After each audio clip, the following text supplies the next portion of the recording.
What's going on, everybody? Thank you for listening in again for another special edition of the Great American Podcast, hosted by myself, Rob O'Boyle.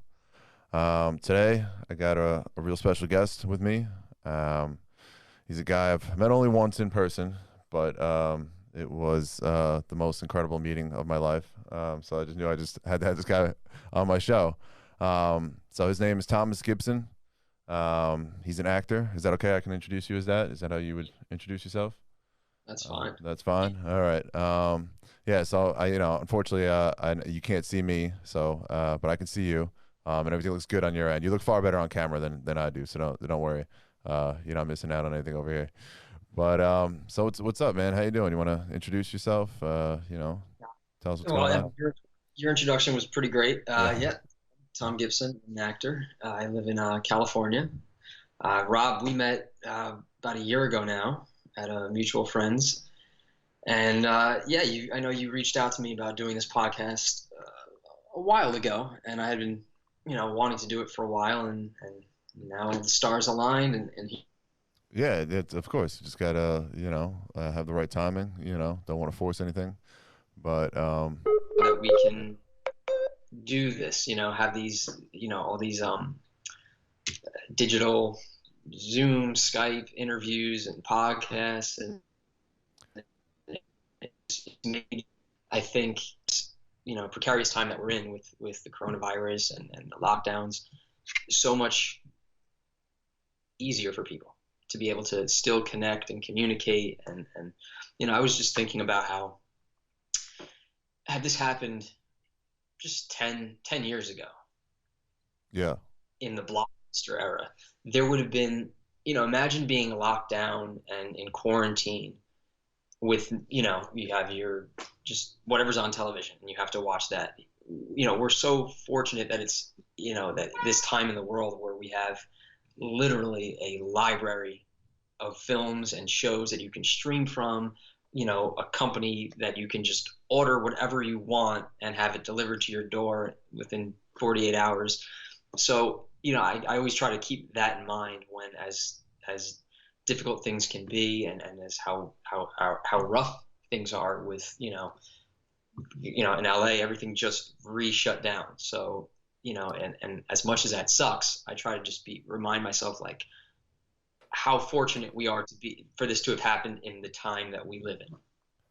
yeah, no, totally. I mean, that's totally the right way to look at it. I always try to keep that worldview in my head, no matter how tough things get. It's still the greatest time period to be alive in, without a doubt. I mean, but yeah, to me, I know some people are far more impacted than others, but to me, it hasn't really felt like a quarantine. Maybe there's some things I can't do, but you're right. With all the technology, with all the, we have this ability to do this. We can sit in our homes or wherever and still connect. There's still tons of things we can order on Amazon or wherever, so it's definitely, it's just more you had to kind of change it up. Like, obviously I feel terrible for the certain business owners, or, owners, the restaurant people who just, who can't make a living. They totally got to find another way. But unfortunately, outside of that, I can't say I've really felt a great impact. It's kind of like the changing from like president to president. Like you go from Obama to, Trump, or from Bush to Trump. It doesn't necessarily impact your day-to-day life. You know what I'm saying? So I think people make it a bigger deal than it really is. But yeah, so tell me how LA is now, especially. Was this kind of like round two, I guess, or did round one Well, never end? Or yeah, it's just been phases. So, in the beginning where everything was locked down, which was pretty universal, at least, across the country, it slowly things started opening up where they started allowing, pickup service where we could go to a store and get food. And then it became, okay, now you can dine as long as it's outdoors. And then gyms opened temporarily, and then gyms shut back down. And then they shut down. They just recently, I think 2 weeks ago, shut down the indoor dining, yeah, or outdoor dining. So yeah, now there isn't dining anymore. It's just, again, back to ordering food. So it's just been a lot of different phases of degrees of how shut down things are. right. Um, I think that's the most frustrating part. It's like you don't know what to expect day to day or week to week. It's like in those waves, and I get it. It seems like, they're trying to I believe their heart's in the right place, but it just seems more reactive than necessarily proactive. If you know what I'm saying, like if you want to just sometimes you just got to cut the wound off. You know, I, it was kind of on the table like months ago. Like, should we just shut everything down for like a month or two and just meet this thing head on instead of these partial in between, Yeah. feel it out. So. But so what has been the toughest part for me? Definitely when the gyms were closed. I'm a god. I was having heart palpitations. Yeah. So I'm sure that's tough out there in LA, especially where everybody's got to keep in shape, you know. Yeah. I And mean, you're obviously a very fit individual. well, I try. I, I don't know exactly how it is in New York with the gyms, but in LA, they opened for like a month in June to July, and then when we had that second surge in the summer, it shut back down, and it's been shut down ever since. So I've just, I ordered resistance bands and have been doing some working Yeah. out at home and just trying to, make do with what I have. Um, and I think that's, a lesson across everything. It's just you make the best with what you have. Right, right. Yeah, I mean, you got to find alternative methods. I mean, thankfully here in Nassau, where I am, they're a little more, I guess, conservative or whatever however you want to put it. So once they kind of open things back up, like the gyms have stayed open, and certain things are just like, all right, we're not going to go back on that now. But you never know. I mean, there's always talk. But can you even go on the beach and work out in LA, or the beach is closed? What is, or how much of a Again, it's like a phase thing. There was, yeah, and it's also like limited enforcement. So they'll have, beaches where like you're supposed to socially distance on the beach, but is there anyone enforcing that? Not really. right, right, So you can work out, but are you going to bring your own weights? Or are you going to, jog? It depends. You know what I mean? Like I live in West Hollywood, so I'm not going to okay, go all the way to Santa Monica with weights to work out. That's right, just, right, right. you know, Yes, right. I lived It's in not Santa practical. Monica, or it might be a different story, but for me, like, it's just easier just to pull the bands out, do some push-ups. I got a pull-up bar and do some crunches and call it a day. Yeah, yeah, yeah. No, that's what I was doing for a while, but it wasn't going too well. The motivation wasn't there, to get off my couch. So I know it's tough, man. It's tough. But What do you think it is what? that why do you think there? Because I feel that there's definitely a lack of motivation for me, where I'm not working out Right, nearly. It's like right, a fraction of what I used to do. right. And you would think though that having the access in your house to work out or near you would give you more incentive because there's less travel time, there's Right. less, you know. But I find it's the opposite. I find that when it's easily accessible, I find myself less motivated than where it's like, all right, I have to get out, I have to go to the gym, I have to, either drive or take a walk. That I'm more motivated in that instance than when it's, if there's a gym right downstairs. Yeah. What No, that is. no, I totally agree with you. What do I think that is? I mean, like I spent a few $1,000 on like trying to build somewhat of a home gym.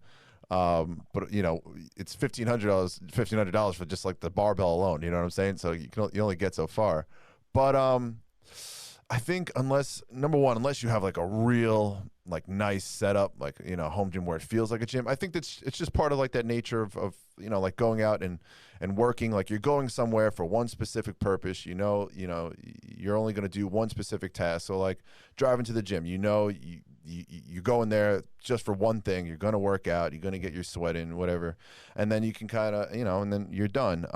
Yeah, I think when you're at home, it's just sort of like you're at home. It doesn't feel like a place where you should have to work out and get drenched in sweat. And I looked at the weights like to my right, and I'm just like, yeah, let me eat another donut instead. You got the TV, you got these other distractions. So You're surrounded with distractions, whereas when you are leaving and going to a place where there are no distractions, you're just surrounded by right, people. Now right. you're more laser focused on that. That Yeah, makes sense. yeah, and I think even though it can be frustrating, like you might have to wait for a certain machine or something like that. Like it's kind of a community; everybody's there for the same reason. Yeah, I think it's like going to work, or it's like going for an audition or acting. You're there for one purpose, one goal, and that's it. And you're gonna so kind of I think it helps actually in a sense, to have a specific place where you can go to. You don't necessarily want your weight's right next to you in your living room or something like that, because it doesn't quite compute. You know what I'm saying? You got that option to, can I sit here on my couch, or should I really get up and stress myself out right now? So yeah, I think it's just psychological. Maybe, who knows? Maybe as time goes on, gyms are closed, it'll morph. I don't know, but yeah, I'm just trying to. I was gonna say I had been to L.A. Only once years ago. I was like a teenager, a kid. So I just remember though, I loved it. I thought it was beautiful. It was kind of like, it felt like two worlds. I don't know. You go like walk down one block and you see all these expensive stores, and then you go down another block and you see like a McDonald's with like a bunch of gangbangers, and they have like three cops. You know what I'm saying? Yeah. But Hollywood, that was my biggest disappointment, because I didn't know anything yet. And so you associated just that term, that word Hollywood, and you thought glitz, glamour, everything, all that. I just remember a bunch of warehouses, basically, because that's where they film all the movies. Am I wrong? I don't know. Maybe, I was like 13, but Were you? I mean, Hollywood Boulevard. It's store. That's the strip where you'll see all the stars. no, But right, like, more. Yeah, more. I think it was just off this. I just remember all these warehouses, and like studios, I guess, where they film everything. And I was like, oh my god, this is Hollywood. This is horrible. This is a complete lie. I don't know. The West Hollywood, is that, what does that look like? That's where all the actors are, right? I mean, pretty much. um, Or the yes and no. I yes and mean, no. you can have it's. I would say primarily, and then you have the Valley, which is over the hill, and then The there's Valley. actors. Yeah. That's kind of the like living in Queens to a Manhattanite. Right. It's like Right. right outside Right. the center of, how Manhattan is the epicenter of New York, and Queens is right outside of it. That's what kind of like the Valley is to LA. Okay. So the Queens is like the Valley. I grew up in Queens. I don't know if I should take offense to that or not, but I just Let's be honest. no. Nothing against Queens, but it's how it's relegated to people that live in Manhattan seem to have the disposition that anything outside of Manhattan is less than. Oh, right, sure, It's absolutely. Yeah, everything else is just a suburb, or like the other four boroughs are basically just, I don't know, they're just a joke. You know what I'm saying? Yeah, yeah, totally. yeah. I'm from New Jersey, so it was even even one more step Oh removed yeah, because it was those York. Jersey people. Yeah. But so how do you get along with the LA people? How long you been out there now? For 2 years, two over years, 2 years. a little over 2 years. Okay, just straight up out there, like I mean, that's your home now. So Yeah. okay, all right. So how do you get along with the people over there? I mean, I, it's good. I feel like people are more or less the same everywhere. okay, There's slight cultural differences, and there's if you're in a rural area versus a suburban area versus city, there's those cultural elements as far as things are quicker paced. So if you're in Manhattan, I think that's the quickest. Everyone's go go go go go go go. yeah, There's not a lot of room. It's very condensed. It's very densely populated. So everyone is moving quickly. And then if you go out to rural Pennsylvania and you go into, a coffee shop and you order, you're gonna be surprised at how long you're waiting because they're not in a rush.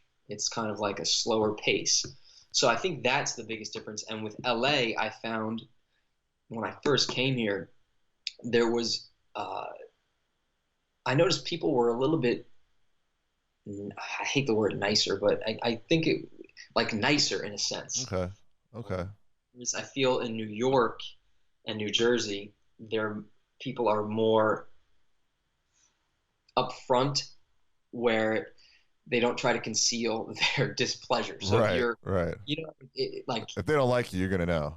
Yeah, yes, people yeah, are very, whereas here, and I think that's kind of why LA has a rep of being like fake. And I think what that right. is just people being nice To your face, and then when maybe they're not, it's not really the front emotion that they're feeling, right, but they want to be nice because I feel like there's a lot of, in this town, everyone's aspirational and everyone's driven, just as they are in New York, but it's a different breed. Like in New York, I feel like people are in already in the field that they're doing, and Right. they're accelerating in that field, whereas here people are more aspiring, trying to break in. So you don't want to, you're just trying to put on your best person, your best face, and be pleasurable and nice, which can come across as fake. So I was at a coffee shop, like right shortly after I moved to LA, and I remember there was like this long line, and the people in front of me were like younger, kind of, young kids, maybe like late teens, Right. and they, it's a Starbucks. It was busy, Yeah. and finally get on their thing, and they get up there, and they're like, they had been online already, and they still didn't know what they wanted. They're just like looking, taking their time, and then the kid's like, "Yeah, I'll just have a water," and then I'm like looking at this, and now I know in my mind, like in New York, the barista would have definitely either said something or given some sort of attitude. Right. Right. So I like, it piques my interest. I'm like, okay, it's about to go down. What's going to happen? And the barista just like very pleasantly just smiled and said, okay, and gave him a water. Like it was not an issue, which Right. it's not. Right. So that stood out to me as like a Definite cultural sort of yeah, change there. Yeah. Yeah. Yeah. I think, yeah, I mean, there's a lot of similarities. LA and New York are always kind of compared. I've always wondered like where Chicago kind of fits in there. It's kind of like the third, kind of considered a big city, but it's kind of, it's in Illinois, it's kind of off the beaten path a little bit. But yeah, I know what you're saying. New York is more of it feels more individualistic. And it's, people are a little colder because they're just getting everywhere a little quicker.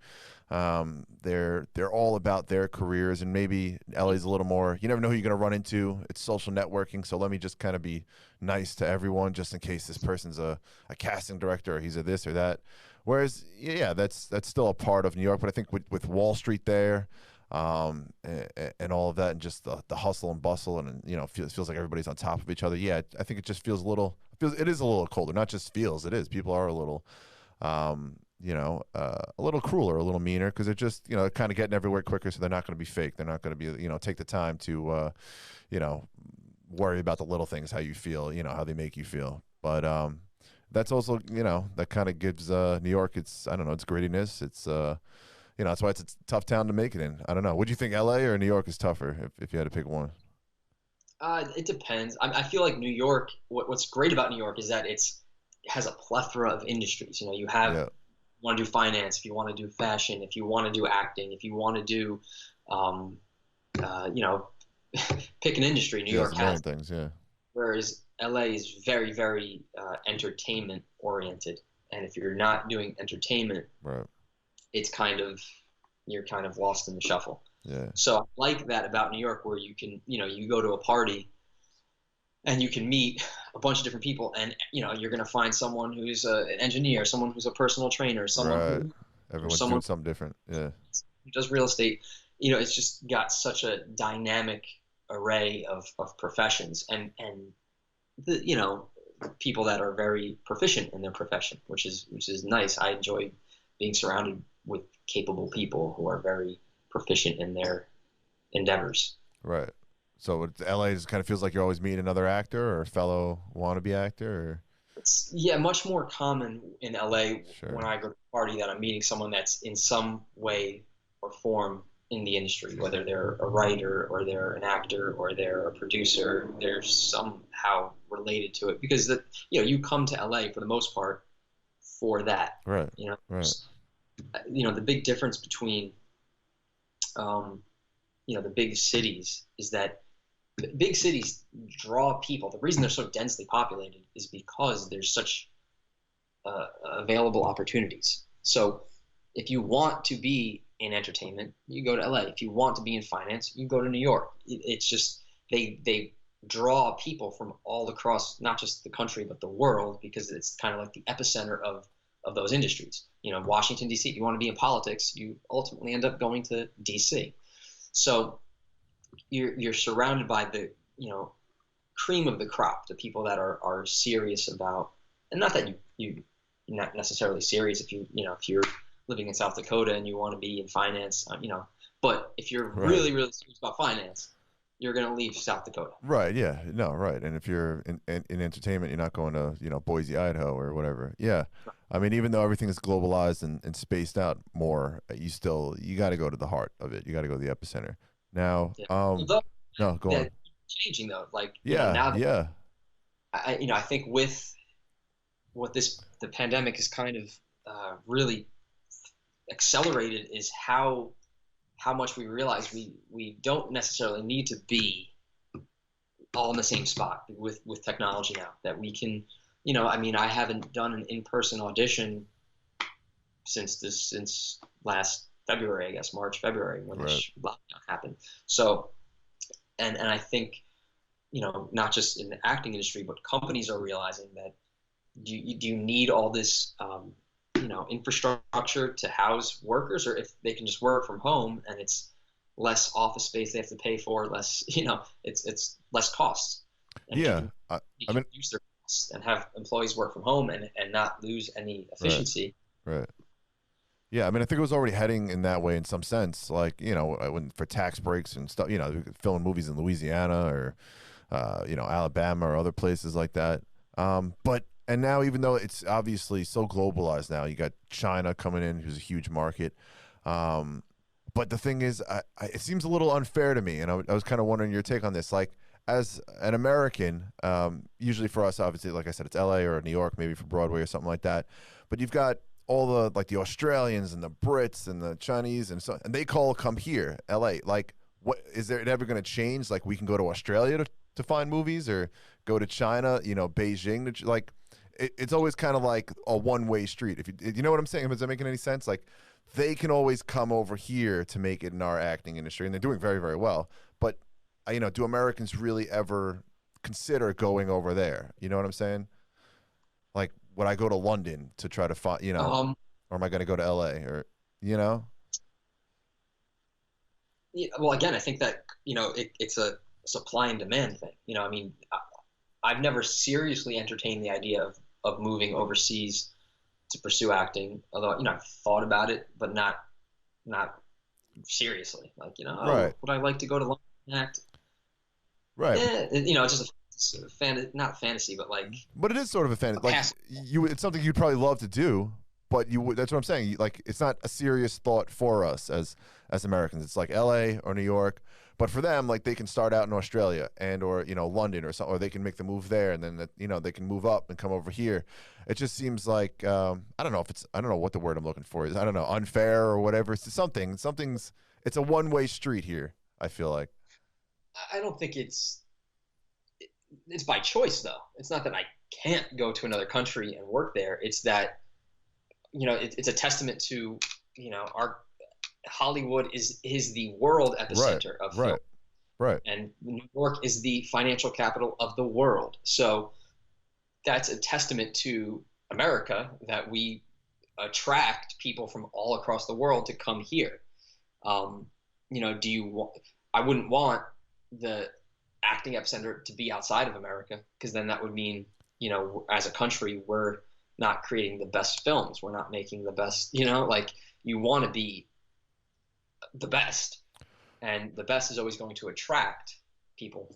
No, absolutely. But I guess what I'm getting at is I feel like, I don't know, maybe it's just me. Have you noticed a change in like movies in general? Obviously, Australian actors and British actors, they're all doing extremely well, right, in American films.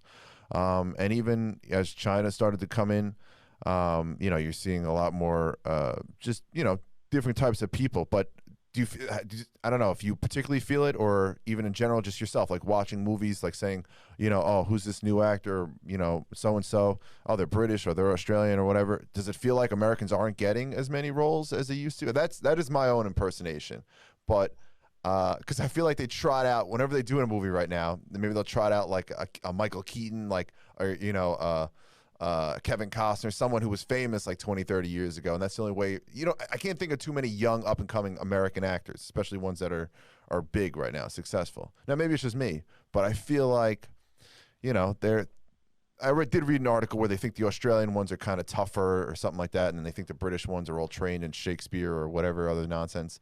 So I'm just curious if you get that vibe at all, if you think that at all, just from your general watching of movies.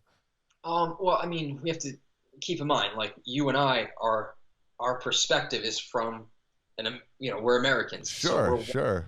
television. I've never been, I'd have to talk to someone that lives in another country, and what are they seeing on their TV? Maybe they are seeing a lot of Americans on their shows. I don't know what they're seeing, so it's a very one-sided perspective. I can only say it as someone who watches American television. Have I had that thought that, oh wow, there's a lot of actors from other countries? It hasn't really come across, like, no, I haven't had that impression. Okay. I mean, yes, there are a lot of shows. I mean, I watch a lot of BBC shows, from Peaky Blinders, I think Queen's Gambit, I think. Sure. Yeah. Maybe that's a BBC show. I'm not sure. I could be wrong about that. But I know Peaky Blinders is. And, they have a lot of British actors as well as American actors in that show. And that is a British show. So, I think it works both ways. But I don't, ultimately, we can only control what we do. And, worrying about if something's unfair it doesn't serve me. So I just worry about what's in my control, which is my output, Right. which is me working on my craft, me, I've been trying to, like I said, make the most of what I have. So given this situation, I'm lucky that I can still take acting classes over Zoom. And so I've been doing that. And, I'm lucky that we can still audition, and I've booked some work auditioning over Zoom. So, it's not, is it, what's fair, Maybe fair is not even the right word. Just, I mean, look, I think it's a logical shift. I mean, Americans sort of dominated the movie industry. If you were in Australia, you're probably watching American shows all your life. Now it's kind of roles are just reversed. It's just more globalized. It's more intertwined. But I just feel like, I mean, personally, I don't know. I'm trying to think of like more young up and coming like American actors that are doing well, and it feels like, there aren't that many. But you'd have to. I don't watch a lot of, like, I think CW. That network, I don't. either.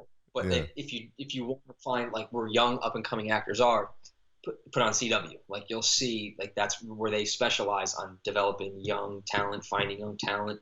A bunch of 22-year-olds are usually the actors on those shows on CW. So it also, again, the impressions that we have are based on our perspectives and viewpoints, and a lot of times we need to like expand what we're seeing. So if you're saying, well, I don't notice any young people, well, maybe that's because where you're looking, your interests are not in young shows.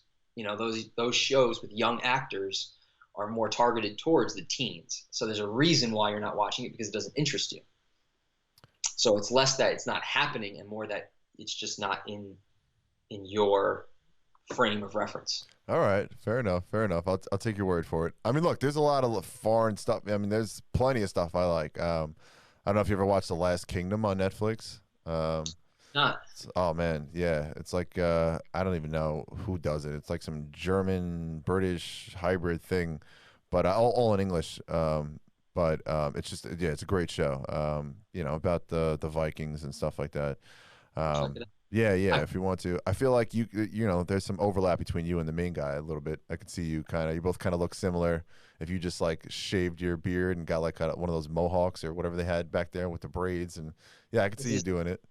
This is one of the longest my beard has been. Yeah, it looks good. That's a coronavirus beard. I feel you. I hear you. Yeah. But so you're talking about the Zoom calls and all that. Now, like, I don't know how. You said you booked some work. Does it feel weirder though, or more comfortable being on a Zoom call auditioning? I feel like there could be something more comfortable about it in a sense, Well, it kind of goes back to what we were talking about earlier, how working out in your house versus going to the gym. Right. So with auditioning, it's you used to be going to auditions versus doing a self-tape in your own home. There, I find there's pros and cons to both. I think it's always nice being able to go into an actual audition, going in the room and Right. kind of owning the room and Yeah. letting Yeah. your presence be felt. Um, but there's also what's nice about self tapes is that it's on my time, to a degree. It's less pressure because I can, I don't have I have one take to do it. Like, Right. You you can go to mess up a few times. take, Yeah. all right, goodbye, and that's it. It's like, Yeah. Yeah. here, if I do it and I don't like it, I can do it again. Do it a couple times, work it, figure things out. Um, so that is a benefit, to an extent. If you overthink shit, it can end up being a detriment. But to the extent that you optimize your time, and you can control the lighting, you can control the look, you can control the frame, so you in a way have more like directorial control of a self tape to kind of really show your best work and your best lighting. You can do a warm up beforehand. If you're at an actual audition room, you're waiting in there with other people. You Yeah. can't just go, Right. There's people that do that though. here in my house, I can Right. do a warm up. I can do a vocal exercise to get my voice warmed up and all that stuff. That's a benefit of being able to do it. So yeah, I don't mind it. Again, it's like making the best with what you got, and I think there are a lot of benefits to that. And it goes back to also, like, as we're seeing, like, there's this mass exit. I don't know if it's a mass exodus, but you're seeing a lot of people leaving the cities, like LA, New York. Right.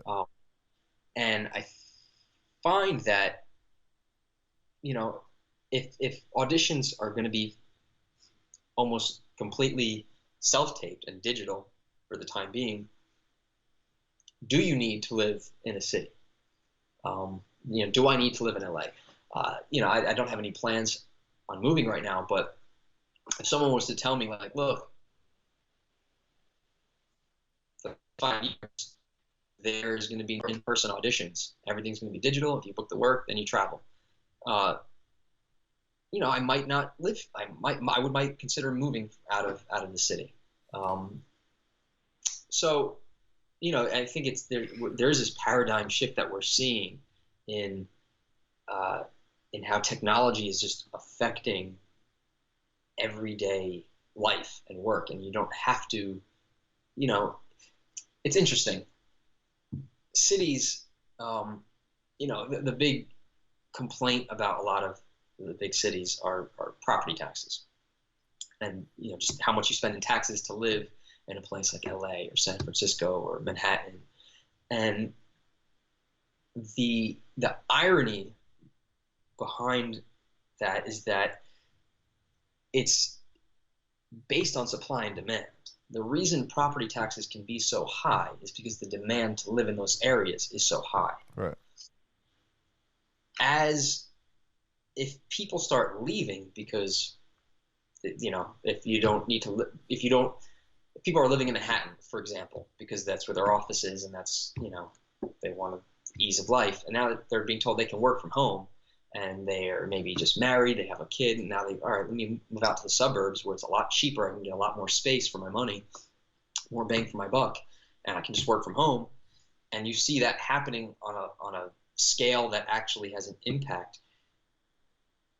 Now, New York City, to get people to move there, it's going to have to lower property taxes. Right. It's just going to be a natural side effect of people moving out. Sure. Yeah. Exactly. So, and the same thing here, like, as people are leaving LA because, if everything's closed, why am I going to spend all this money to live here if I can't benefit from, the reason people move to cities is because of all of it offers, whether it be, from theater to museums to just the lifestyle of living in a city. If that's all closed, why pay this exorbitant amount of money to live somewhere where I can't reap the benefits? So you're seeing people like, all right, well, if I can't do anything here, I'm just going to pack my bags and go, live in a much bigger place for a fraction of the cost. Right. And I think you're already seeing that. Yeah. Yeah, that's what we're seeing. Yeah. But what you'll see eventually is if if that holds, if it's not just a temporary thing, and and it stays that way for a while, you'll see property taxes will have to go down to attract people. Like that's the reason where you get like why a new city offers tax abatements is to lure people to come in. So, that's why I find it ironic. Like the common complaint about, the blue states and cities is that they charge such high taxes. It's like, well, that's the best example of capitalism that you're actually seeing. You're seeing the supply and demand. They charge that because they can get it. Like, and also it has to do with not just because they can get it, but because it actually, you need it. The more people, like if everyone starts moving to a rural area in Texas right now, if that place in Texas, which let's say has low taxes right now, gets flooded with a greater population, they're going to need more schools. They're going to need more traffic lights. They're going to need more police. And when all these things they need to increase taxes. So it's right. So yeah, that place that was once known for its low taxes and its quieter way of life is now starting. So yeah, and I'm sure you're seeing that. I mean, again, you read a news article about people moving to North Carolina, here, there, a lot of people moving to Texas. I'm shocked, and they're changing Texas. Texas is becoming more, again, more expensive, richer, but denser, more liberal, so on and so forth. So yeah, I mean that's a natural byproduct, but also you're not getting those same people from, like we were talking about earlier, Australia, China can't come in right now either. So as those people leave LA, there's not anybody else replacing those people. So I do think, I wonder how much of an effect it's going to have long term. I do definitely think though that I would assume in Australia or Britain, instead of like coming over here as much in the future, they'll build up their own industries, their own. Maybe do more filming themselves or start their own companies. I do think you'll see the epicenter change a little bit. Just there'll be more power in their hands. I mean, the biggest player by far is China. I mean, they're just taking over everything. I don't know if you saw like when they did Mulan. I never saw it, but like one of the things they did was they completely remade the movie. Like took out the dragon.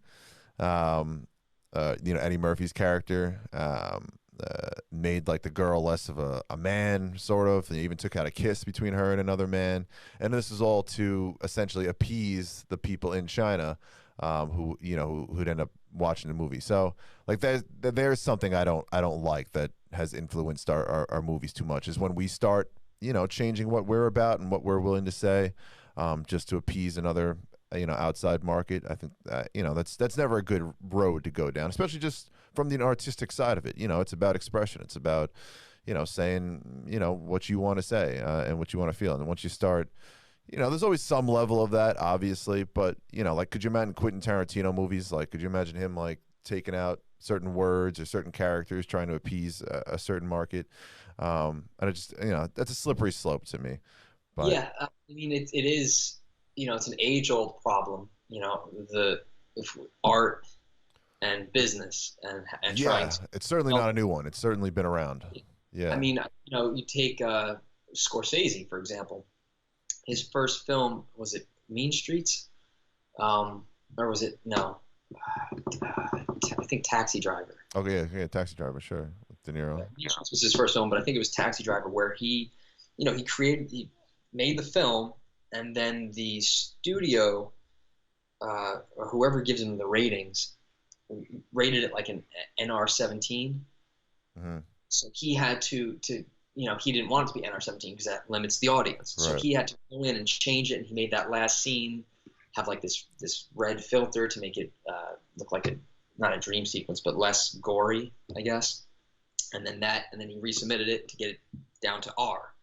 So there's an example of a great filmmaker, one of the greats of all time, having to, capitulate to attract a certain audience.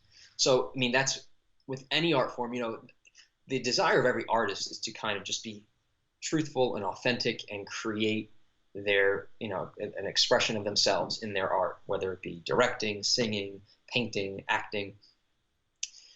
But also, we live in a society where we're trying to make a living. So you're trying to appeal to certain audiences, and you're usually not usually, almost always working for a corporation, whether it be, the studio, or if you're a record label, if you're a musician, or, or if you're a writer, you have a publisher. So they're kind of reshaping and formatting what you want to create so that they can package it and sell it and market it to a demographic and to, their audience. So it's so hard, well, not that it's hard. I think we live in a time right now where we have the ability to be our complete, authentic, artistic selves and still have an audience, because we have, like YouTube and Spotify and all these streaming platforms where you can create your own art independently and release it.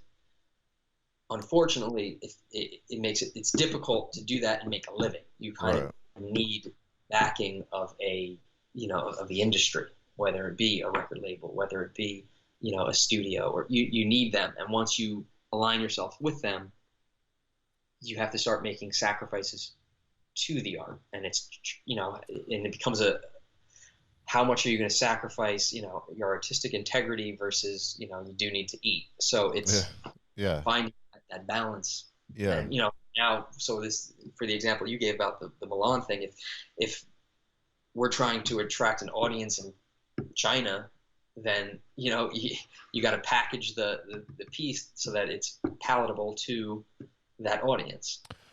No, and that's what they did. But I wonder, like, especially if you're making a remake of something, is it now really a remake if you've just taken out central characters because you feel that they're offensive? Take out the dragon, you kind of, it's not Milan anymore, But yeah, look, it's definitely an age-old question, and I think there's kind of two different, like you referred to maybe the Scorsese thing. I was thinking, you ever seen The Aviator?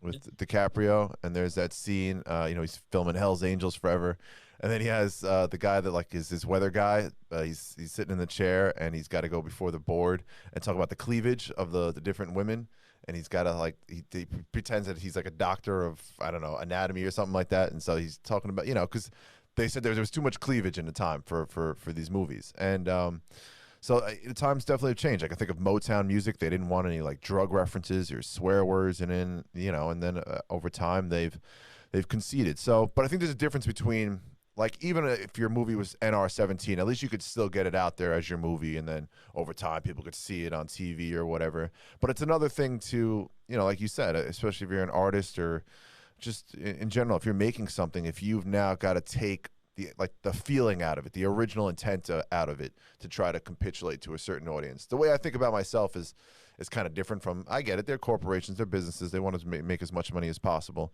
But I'm like, you know what, if 1% of the world likes me, that's like 80 million people, you know what I mean? Like, that's still a lot of freaking people, you know what I mean? So that's the way I kind of look at it, is like, I'll shoot for 1%. That's the rest can hate me. 80 million people still like me. I'll take that any day of the week. So I don't know. I don't like it, especially, I'm a more conservative guy, obviously. So I just don't like it, especially when America is starting to capitulate to other countries, especially ones like China, who I'm not sure, I feel like they have the right intent. But I had read that the movie Crazy Rich Asians didn't do well over there at all. Like, nobody saw it over in China when it was huge here. I don't remember. I didn't see it, but I know they felt slighted by it. They didn't like the name of the movie, the way it was spelt out, the way it typecasted them or whatever.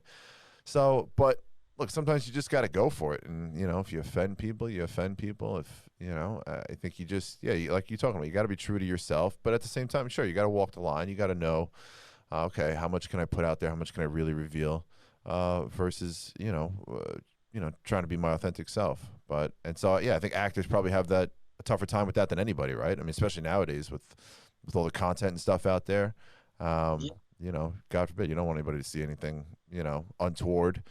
But so where are you, like, in terms of your career? Like where are you, like, I know you kind of consider yourself if you saw yourself as another actor, would Tom Cruise would be fair? Like look wise, well, I get. Okay, yeah. Is that what you get? Is that not career wise? I'm not. Well, my career's not a fraction of his career. But, nobody is. Nobody is. But yeah. Look compared okay. to Okay. Yeah, maybe we can do some scenes with like Interview with the Vampire. I can be like the Kirsten Dunst to your Tom Cruise. Sure. Yeah. Hey. It would be that last Mission Impossible. You could be the Henry Cavill character. Oh man, that was so good. Oh yeah, Yeah, no, that's me. It's right up my alley, right there. Henry, yeah, Henry Cavill's great. Yeah, yeah. But yeah, did you see that? That movie was great. yeah, I love Tom Cruise. I've always been a huge Tom Cruise fan. I don't like it. I don't understand when people like shit on him or whatever. I'm like, this dude's amazing. I don't care. Scientology, whatever. This guy is a true badass. yeah. Does all his own stunts. I think like him and maybe I guess Leo are like the last two real like when you think of like a movie star like high level, Yeah, like the last the most recent like of the last generation. Like before them, you had the Marlon Brando, you had De Niro, Pacino. I think like Tom Cruise and Leo are like of such yeah. a high caliber level of like movie star. Yeah, and they've maintained it for so long. I feel like some other people, maybe a Brad Pitt or somebody, it certainly has attained it, but there's something about like a Tom Cruise or a Leo that still kind of feels just extra. Like, they've just maintained that, I can, and Angelina Jolie maybe too, but yeah, a Leo, yeah, I mean Leonardo DiCaprio is just the best. And again, they do American like films or like what's the one with Quentin Tarantino, Once Upon a Time in Hollywood, The Revenant. Tom Cruise has done like even those Jack Reacher films. There's something very Top Gun. Yeah, there's something just very American about them. So I think that it builds their illustriousness even to a greater level when because everyone kind of wants to be like the John Wayne. You want to be you to be like an American celebrity actor is I think it's just the highest. It's the epitome. So. I don't know. Maybe I'm wrong, but I think I'm right. I know I'm right actually. Because again, you go to the rest of the world, sure, like the hotshot, the Chris Hemsworths of the world, but there's not you can't compete with a Tom Cruise or a Leo. You know what I'm saying? They're on Yeah, another stratosphere. yeah, they are, and it's interesting. Because I used to think of Brad Pitt in that same light, Right, and when Once Upon a Time in Hollywood came out, and I saw how he was kind of like the supporting actor, right. Yeah, I was like, oh, okay, like there's even tiers up there, yeah, and yeah, yeah, yeah. and then we think about Brad Pitt did Interview with the Vampire, like Right. With Tom, yeah. Cruise. I've never seen Tom be supporting unless it was like in a cameo capacity, like Tom Cruise did Tropic Tropic Thunder, Thunder. yeah, yeah. And he killed in that. That He was was cool. hilarious. Yeah. Yeah, it's awesome. Yeah, he ended up stealing the whole movie. Yeah, yeah. But I know what you mean. They would never be, and not that there's anything downgrading at all, but like they would never do a Netflix movie or like they maintain just movies like one a year. It's Yeah, like always going to be, up for like an Academy Award or something, or you know what I mean. And so, yeah, yeah, and again, there's nothing at all, degrading about. I appreciate the actors, the Brad Pitts of the world who'll do a Netflix or something like that, because that's just the time we live in. But yeah, they would never. They're just movie stars. That's it, and that's all. They're yeah, gonna die that way. And there's something great about that. I like keeping it that way too. There's something great about that too. I remember yeah. seeing Leo once at Yankee Stadium, and you would have thought, I mean, Jesus just came down, the second coming. It was the place just erupted. It was insane, and you're like, okay, there's just something special about this guy that only he's getting that kind of reception. Even like The Rock or somebody who's huge, the highest paid actor. There's a grandeur and illustriousness again about like a Leo and a Tom Cruise. So Yeah, like a more mysterious element to them because they don't do you won't see them on a commercial or you right, don't see, they keep themselves concealed until it's time to do a big film. right, exactly, yeah. It kind of adds to the allure of their personas. Yeah, definitely. That's what I think. And so whenever they got a movie coming out, I don't care what it's about. I'd see it. But yeah, young Tom Cruise. I like that. So where are you at in your career now? Like what is there a next step or obviously like Uh, what's the ultimate goal? Obviously to like be in the Avengers or something like that. I don't know. If that's not the ultimate. Come on, it's the ultimate goal for every dude. You Uh, know it is. the ultimate goal for me, is honestly, I want to be able to just put out good work that I can be proud of, that I can make a living off of. Um, and if I had to put I had written this down once that I would love the National Film Registry, where they put films that are like preserved due to Right. their, like, I would love to be part of a film that has it's put in the National Film Registry and is considered like a piece of art. Oh, Um, that would be, an ultimate goal of mine. But at the end of the day, if I can continue making a living, acting and playing characters that I enjoy playing, and telling stories that fascinate me, then then I'm you're all good. content. Yeah. Yeah. That's a good way to look at it, though. Instead of just trying to be like, again, in the Avengers movie or something like that, it's do something historic. Like, that's kind of, I don't think everybody thinks that way. So that's definitely a good. I hadn't actually ever really thought that way. Just to do something that special, that it would be preserved, that it's memorable enough, that someplace, like the Smithsonian would want it. But yeah, it's a good smart way to look at it. So is there like something every day that you do? Like, every day, is there like, do you feel like you have to take a step closer, or do you know what I mean? Like, what's your day to day like as well? I guess in terms of. Well, I mean, 2020 is been very, very different. I mean, we spoke off air. I do have a show that's coming out soon that I can't mention yet because it's hasn't been announced. Right. Uh, but my day to day this year has been, uh, I don't know. It's Do you feel like you've it's regressed at all, or are you still making progress, or are you just stuck right now, or is it kind, um, or too hard to assess? no, in certain. I mean, I've I'm not in the best shape of my life. I'm Hey, tell me about it. not going to the gym regularly. I'm not as fit as I would like to be, as I've been, the way I usually am. So in that aspect, I feel I want to get back to a better shape. The shape I'm used to being in. I want to get back to that. Uh, but as far as like with acting, I'm still working on my craft. I take classes. My acting coach, Sheila Gray, she's amazing. She does Zoom classes. I study with her regularly. I work on.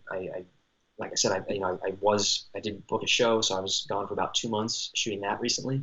Um, Prior to that, I think like when the shutdown first happened in March, from March to June was kind of like 3 months off, and I just was reading a lot of books, Mm, watching a lot of shows, um, just kind of almost doing like a self, like decompressing, okay. kind of a reset. I think that's the Right. best word for it. I was resetting, um, and then like when July and things started, I started getting the industry started opening back up a little bit. I booked a couple of jobs, and then I booked the show, and then I was gone, and I just came back a few weeks ago, and now I'm kind of in a holiday mode a little bit. I celebrated Thanksgiving. I went back home for that, and now Christmas is in a couple weeks. So I'm kind of just taking these last couple weeks to just set up things for once the show gets announced and 2021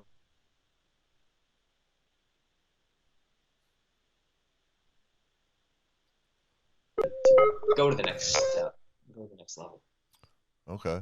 All right. So now, and so have you do you like diversify yourself? Like, do you write? Do you try to direct anything yourself? Or is it just Um, I I write, but just for my own creative output, not to like have anything published okay? or made. It's more about me. Just it's a creative way for me to express myself. So the one of the most challenging things about acting, which is it's unlike other arts. If you're a singer or a musician that plays an instrument or a writer, you can kind of you can do that on your own. You can just go in your room and write.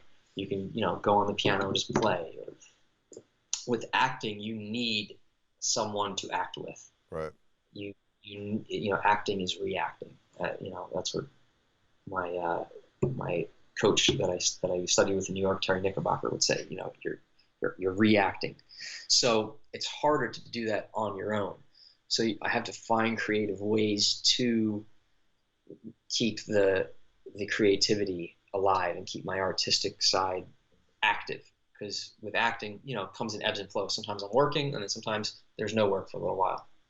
And it's important not to get rusty. And the way I'm either through auditioning is a way to work on it. Classes is another way to work on it. Writing is another way to work on it. But no, I don't, I'm not trying to be a director and a producer and an actor. I admire people that are able to do that and wear all those multiple hats at the same time. For me, I feel I want to be, I made a decision. I don't know how much you know about my prior history, but I worked in finance for years, and I made a decision to change careers, complete 180, to get out of finance and to start acting. And Right. I put myself through acting school at night while still working in the financial industry. And when I made that decision to become an actor and to learn the craft and take it seriously, I decided I needed to put 110% focus into it. I remember while I was working and going to school, it was kind of like trying to steal second base with your foot on first. And I realized I need to go all out. If I want to do this, this is a challenging profession. It's not easy. There's a lot of hurdles. There's a lot of luck involved. So I need everything that I can that's in my control to go full out with that. So I quit my finance job and pursued acting 100%. And I felt that if I was to try, also directing, and also that it would, you only have so much energy and so much time in a day. Right. So I wanted to focus all of my energies and attention towards acting. Yeah. That will probably change down the road. I think eventually directing and directing especially. I think I could see myself directing, when I get to a point in my career where I feel like the roles are not maybe the roles I want to play. I don't know if I want to be the 70-year-old actor, maybe I will. I don't know. Well, you got time for that. You don't have to worry about that yet.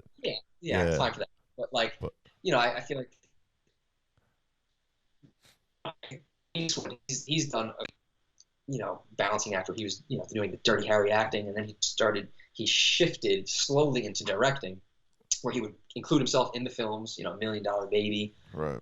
Yeah. He wasn't the lead, but he was in it, and now he's just directing where he's not even in the films. And I think I could see myself, down the road. I still want to be I love films. My passion is just films, movies, shows. I love it. Yeah. So I want to be. If I'm not going to be in them, I want to still be a part of them. I want to be creating them in some capacity. You want to be in, yeah, exactly. And if you have the power to direct it or produce it yourself, you can always put yourself in it if you want to. But I mean, and Clint Eastwood ended up becoming one of the best directors ever. But but even I think that'll come with time. There's only so many hats you can wear. You might as well just go for the acting thing, be as good as you can at that, and then see where that takes you. I mean, like Bradley Cooper, he's directing now. He did the movie with Lady Gaga, and he was in it as well. Ben Affleck became a great director. I don't know who saw that coming, but so you got time for that. Matt Damon's kind of in that upper echelons of maybe not quite. Yeah, there's that Leo and then Tom Cruise, and there's a Ben Affleck, Matt Damon. But I'm a big Matt Damon fan. But I mean, look, those two him and Ben Affleck wrote a movie when they were 20 something. And it's one of the most quoted, most famous movies of all time. So it's certainly doable. I don't know exactly what they had in them that other people don't. I don't know, because they did that from Boston, right? As I don't think they were out in L.A. yet or anything like that. They were just a couple of guys, wrote a movie. Like how does that come about? How does somebody do that? Is that just some innate God given thing like luck, or just I don't know, like Uh, tons of hard work? I I don't mean, know. I think Maybe all all of of the them. above. Yeah, Yeah, probably. There you go. Yeah, yeah. yeah. No, that's They, Matt Damon was a talented writer. He wrote his own screenplay. It was a great, great script, great story.